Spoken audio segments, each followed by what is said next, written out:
All right, let's jump right into this explainer and unpack the fascinating business mechanics actually driving the AI boom. We hear endlessly about the massive tech giants developing artificial intelligence, but today we're taking a different angle. We're looking through the lens of KLA Corporation's latest Q4 fiscal 2026 earnings. We're zooming in on the companies making the literal tools that make this entire AI gold rush physically possible. To truly understand KLA's massive success, we have to look behind the scenes. The unsung heroes of our modern tech era are the companies manufacturing the highly complex equipment that allows semiconductor fabricators to actually build these incredible AI chips. Without these hyper-precise tool makers, the consumer AI we interact with every single day simply wouldn't exist. It's like building a skyscraper. You can't do it without the cranes. So here is our game plan for today's explainer. We're going to cover 5 areas. First, the AI infrastructure boom. Second, Q4 and FY 2026 financial highlights. Third, breaking down the revenue. Fourth, rewarding the shareholders. And finally, number 5, the 2030 target model. Okay, starting with Section 1, the AI infrastructure boom. Let's set the stage and look at the macro environment here. Rick Wallace, the president and CEO of KLA, really hit the nail on the head with this quote. He points out that they are on the critical path. And what that means is, as memory and logic chips get increasingly complex to handle insane AI workloads, the demand for KLA's precise process control equipment just skyrockets. AI requires extreme performance specifications. Think about the massive parallel processing you need for a large language model. Because of that complexity, chip makers absolutely have to have advanced process control, because a single microscopic flaw can literally ruin a chip worth tens of thousands of dollars.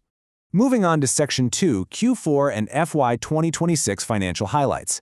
How does being on this critical path actually translate to dollars and cents for the quarter ended June 30, 2026? Well, let's hit you with the top line right away. KLA brought in a staggering $3.66 billion in revenue for Q4 alone.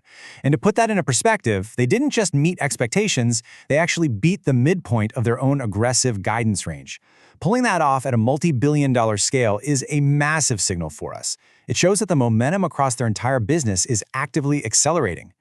But honestly, this next number is the real showstopper: 62.4% non-GAAP gross margin. In the hardware manufacturing world, where you're dealing with physical atoms, complex global supply chains, and literal heavy machinery, pulling margins well over 60% is incredibly rare. It demonstrates unbelievable profitability, total market leadership, and serious pricing power. It proves their customers are willing to pay an absolute premium because KLA's equipment is strictly indispensable. Which all trickles down to a massive $1.39 billion in non-GAAP net income for a single quarter. That translates to an EPS of $1.05. When your gross margins are that high, a huge chunk of that $3.66 billion revenue falls straight to the bottom line, which generates tremendous, unencumbered cash for the business. So, into Section 3, breaking down the revenue. What exactly is KLA selling to generate these astronomical figures? Let's look at the hardware. Take the Cronus system, for example. This is a highly advanced patterned wafer inspection system, and its job is to detect critical defects in advanced wafer-level packaging. As the AI build-out pushes chips to their absolute physical limits, they can't just be made smaller anymore. They have to be packaged together in novel, three-dimensional ways to increase communication speed. So machines like Cronus become an absolute must-have just to make sure these complex packages actually work.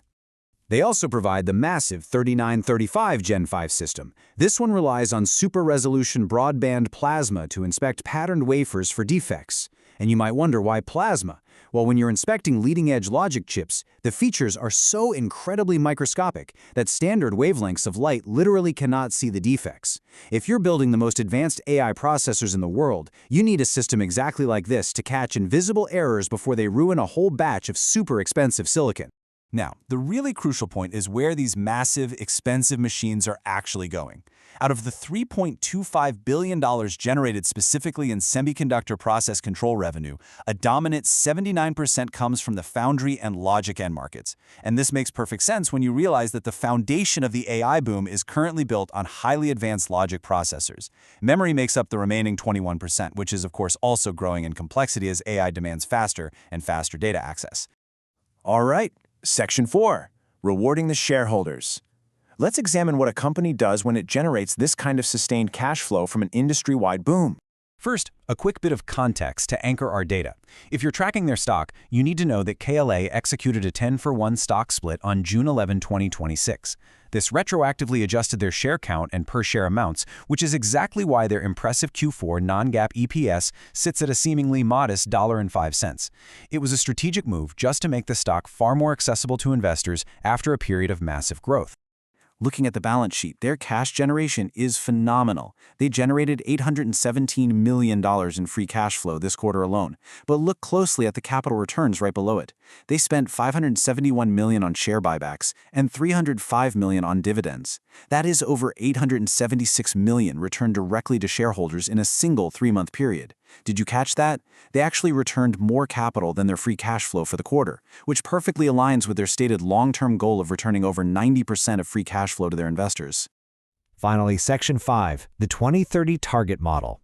Let's look to the future and see how all of this current success builds towards their long-term vision.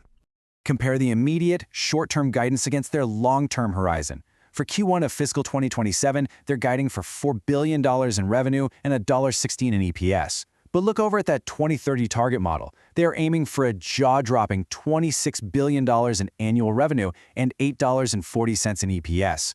To jump from roughly $4 billion to $26 billion, they are forecasting an 11% compound annual growth rate for the entire semiconductor industry through 2030. They are betting heavily that this AI infrastructure expansion is a long-term sustained megatrend. I want to leave you with this provocative thought.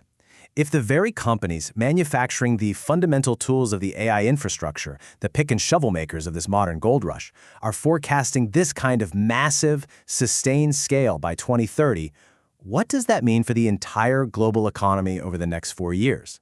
It really suggests that the AI hardware revolution we are witnessing today might literally just be the ground floor. Thanks for joining me on this explainer, and definitely keep your eye on the toolmakers.